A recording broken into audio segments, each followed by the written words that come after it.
आइए।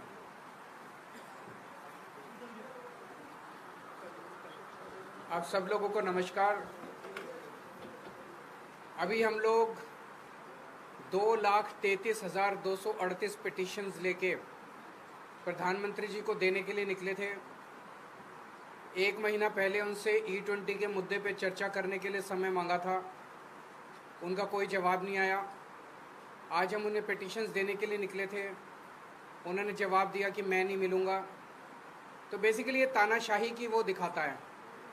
जिस तरह से उन्होंने नीट वाले पूरे एपिसोड में तानाशाही दिखाई, ऐसे ही इस पूरे E20 के मुद्दे पे जिस तरह से वो अड़े हुए हैं।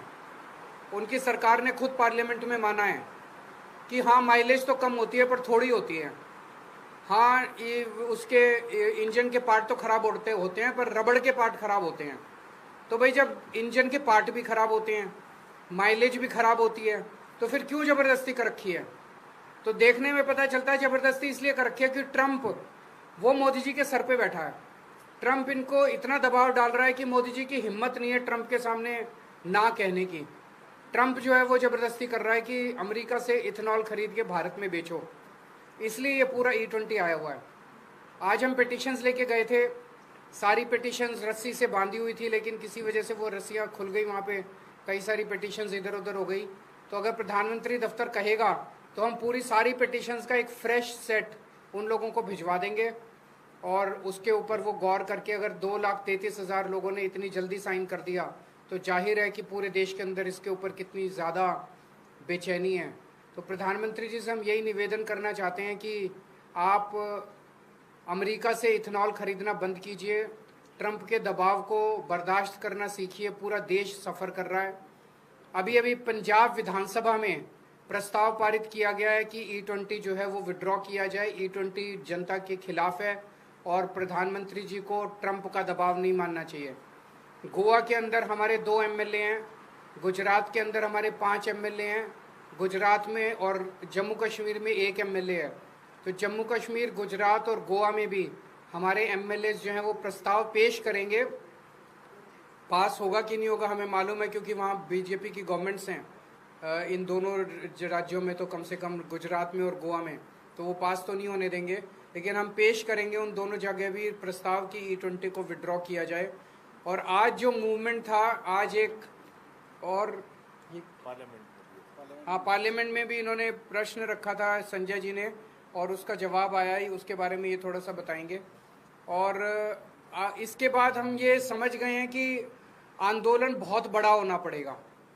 जो नीट वाला पूरा आंदोलन था, उसमें मोदी जी को खुद निर्णय लेना था कि धर्मेंद्र प्रधान का इस्तीफा लेना है कि नहीं लेना।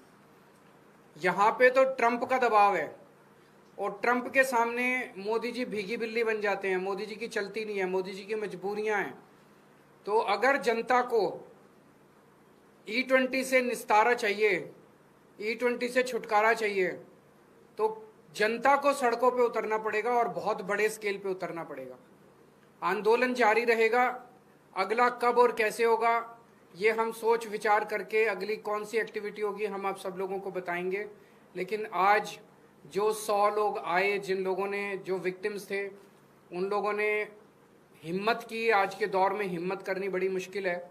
जो सोशल मीडिया पे एक वीडियो डाल देता है, उसकी ये लोग ऐसी तैसी कर देते हैं, फायर कर देते हैं, इनके ट्रोल उनको धमकाते हैं, इनके गुंडे उनके घर पहुंच जाते हैं। बहुत ज़्यादा गुंडागर्दी मचा रखी है इन्होंने, लेकिन यही इनकी गुंडागर्दी इनका अंत साबित होगी। अगर आपका कोई एक, आप जरा सा बता दीजिए। बस सर, मैं इतने कहना चाह रहा था कि मैंने सरकार से E20 को लेके सवाल पूछा था, उनका जवाब है। इसकी कॉपी आप लोगों को शेयर कर देंगे, और इससे आपको स्पष्ट हो जाएगा कि सरकार जबरदस्ती आपके ऊपर एथेनॉल थोपना चाहती है, और कारण बिल्कुल साफ, जो केजरीवाल साहब ने कहा कि ट्रंप की गुलामी करना है। उनके दबाव में सरकार को ये निर्णय लेना ही लेना है उनका कूड़ा खरीदने का। और ये जो 2 आर्ग्यूमेंट देते हैं, पहले कहते थे माइलेज कम नहीं होती, अब मान लिया माइलेज होती है जी कम, 6 से 9% होती है। पहले कहते थे इंजन खराब नहीं होता, अब कहते हैं नहीं, रबड़ के कंपोनेंट तो खराब होते हैं। अब कहते हैं फॉरेन एक्सचेंज बचता है। जब तुम इथेनॉल खरीदोगे USA से $2.5 बिलियन खर्चा करोगे, तो फॉरेन एक्सचेंज कहां से बचेगा? फॉरेन एक्सचेंज तो ज्यादा खर्च हो रहा है। फिर कहते थे देश के किसानों को फायदा हो रहा है। किसानों को तो अमेरिका के किसानों को फायदा हो रहा है। ट्रंप अपने किसानों को बचाने के लिए इथेनॉल जबरदस्ती कर रहा है। वहां पे मेज से बनता है किससे, वहां पे जो इथेनॉल है, तो वहां पे किसानों ने जबरदस्त उस पर दबाव डाला है ट्रंप के ऊपर। ट्रंप ने मोदी पे दबाव डाला रही हमारे किसानों को बचाने के लिए इथेनॉल खरीदो। तो हमारे किसानों को थोड़ी फायदा हो रहा है, अमेरिका के किसानों को फायदा हो रहा है। तो बेसिकली केवल और केवल ट्रंप के दबाव में ये सारा खेल खेला जा रहा है, क्योंकि हमारा प्रधानमंत्री कमजोर प्रधानमंत्री है। Thank you.